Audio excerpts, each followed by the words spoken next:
everyone is looking at what the United States did over the weekend with those bunker-busting bombs.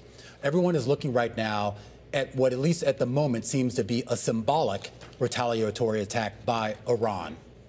Is that, or could that potentially be the end of this? Well, it could be the end of it, except that Israel hasn't said it's the end of it. And there may be 400 to 600 kilograms of highly enriched uranium on the loose inside Iran. So if it is the end of it, it could be you could call it the kick the can down the road, or you could call it the wounded tiger scenario. But regardless of the fact of what you call it, Iran's had some very, very serious losses to its military capabilities. It's lost its uranium enrichment facilities that were declared, and Israel has suffered casualties, including that power plant that was lost today. So Israel's probably going to continue to strike and push on the regime, hoping that they will get regime change. That's clearly what Prime Minister Netanyahu is hoping for, even though he hasn't quite enunciated it as the Israeli objective. So I don't think we're out of the woods yet. Does he need, or does Netanyahu necessarily need significant U.S. support to deal that final blow? Well, he's probably getting significant U.S. support. It's just not in the form of airframes. He's got U.S. ordnance there that's been delivered to Israel, ostensibly for Gaza, but for other reasons, Hezbollah and this. So they're probably using U.S. bombs on the aircraft, U.S. missiles. He's probably getting intelligence support from the United States. He's probably getting other coordination and other support, collaboration from the United States in this. It's just that we're not involving our aircraft and kinetic opportunities right now. We don't know what's happening in the cyber world, but we do know that despite American concerns about cyber, we have always had a significant advantage, a lead in this. This is our domain.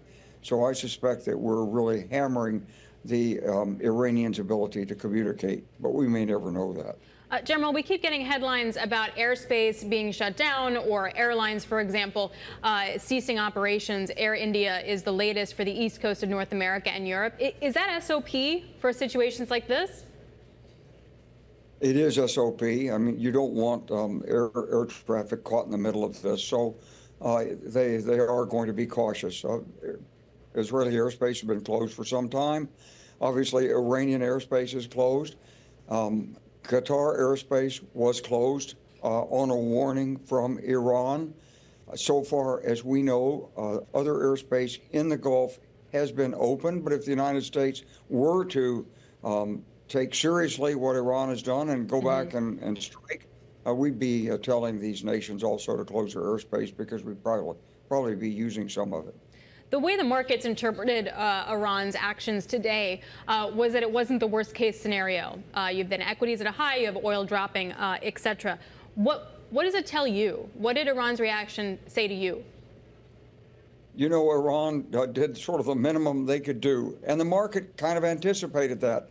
You know, the market has a lot of common sense when you look at the collective response. And what they saw was an Israeli regime that's continuing to attack all-powerful U.S. military capacities with a president who would use them, and an Iranian regime on its back heels, concerned but trying to show that it could do something in order to impress its domestic opponents and try to maintain itself in power. Well, that's not a bad scenario from the market's perspective. So what comes next, General? I mean, if we are headed towards potentially regime change in Iran, the next question is, who would oversee, I guess, whatever transition there would be? And more importantly, who would we, and when I say we, I'm speaking more from the perspective of the United States, who would we actually trust in that role? There's various groups that are contending inside and outside that are thinking about it. The regime's been pretty violent in cracking down on dissent. So the inside groups are pretty quiet right now. Most likely it's going to be some group of military officers, maybe from the Revolutionary Guards Corps, who haven't taken the oath of martyrdom, who see the situation more realistically.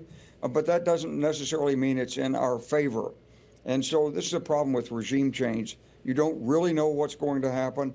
You don't really know who's going to be in charge. And, you know, we've messed with this in Iraq, didn't go out too well, tried it in Libya, didn't work.